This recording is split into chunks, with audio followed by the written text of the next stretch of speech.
The sun blazed over the land of Canaan as Joseph walked through the fields, his multicolored robe flowing in the wind. He was 17, full of dreams, and his father's favorite, and everyone knew it. His brothers, hardened men who had spent their lives working the land and tending flocks, watched him with growing resentment. They hated him. Jacob, their father, had never hidden his favoritism. He loved Joseph more than all his sons, the firstborn of his beloved wife Rachel. And the robe, the fine, beautiful robe of many colors, was proof of it. Every time Joseph passed, his brothers saw their father's love for him and felt their own rage boiling inside. But Joseph's arrogance only made it worse. One morning, he stood before them, his eyes burning with excitement. "I had a dream," he said. His voice carried an innocent confidence, but his words dripped with insult. "We were binding sheaves of grain in the field, and suddenly my sheaf rose and stood upright, while your sheaves gathered around and bowed down to mine." His brothers stared at him.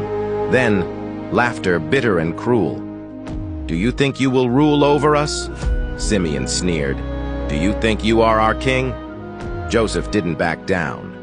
Days later, another dream came, and once again, he told them, "I saw the sun, moon, and 11 stars bowing before me." Even Jacob, his father, was troubled this time. "What is this dream?" he asked. "Shall I, your mother, and your brothers really bow before you?" Joseph fell silent, but inside he knew. His dreams were no ordinary dreams. They meant something. The hatred in his brothers' hearts deepened. Days passed, and Jacob sent Joseph to check on his brothers, who were grazing their flocks near Shechem. As he journeyed across the fields, his multicolored robe shimmered in the sun, making him easy to spot from a distance. His brothers saw him coming. Their moment had arrived. "Here comes the dreamer," one of them spat.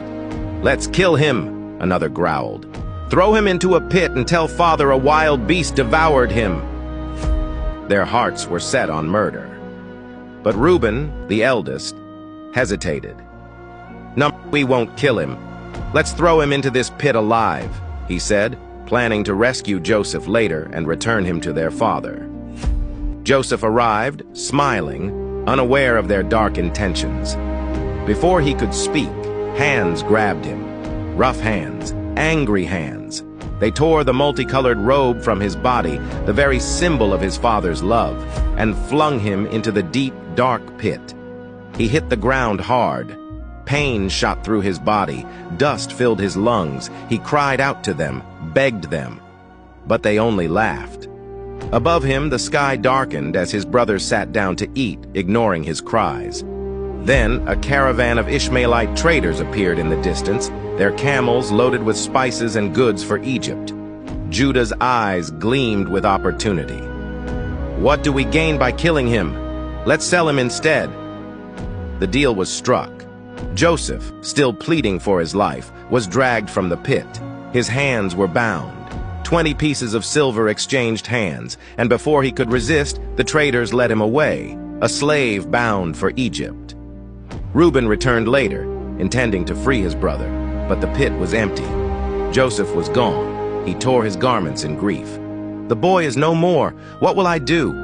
Panic set in. They needed a cover story. Killing a goat, they dipped Joseph's robe in its blood and brought it to Jacob.